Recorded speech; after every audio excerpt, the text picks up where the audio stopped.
Напред-назад плови Диотар, брод без екипаж за време на демонстрации на реката Темса во Лондон.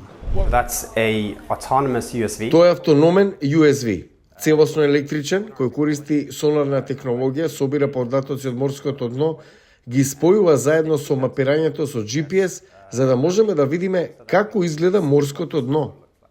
Диотар се појавува нова технолошка конвенција во Лондон заедно со широк спектар на морски роботи. Пазарот за подводна роботика се очекува да се зголеми 3 пати повеќе во текот на следната деценија, како што технологијата еволуираше за да обезбеди помалку скапо решение за различни мисии.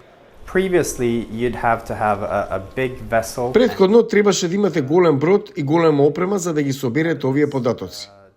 Подводните дронови на Chasing се дизајнирани да бидат разновидни, способни да вршат инспекции на чамци и инфраструктура, научни истражувања, па дури и спасувања. На еден од нашите роботи можеме да прикачиме повеќе од 20 додатоци. Да речеме за научни истражувања или за животната средина. Имаме примероци од вода или сензори. За пребарување и спасување можете да користите сонари за снимање, за откривање на тела. А потоа тука се и работните места кои се премногу опасни за луѓето, како што е потрагата по нагазни мини покрај брегот. Други роботи се дизајнирани да работат во зоната на сурфање. Оно што ни го даваат роботите и автономијата е тоа што ни обезбедува нови работни места, нови начини на работа. Очекувајте да видите повеќе роботи кои ќе излезат во наредните години.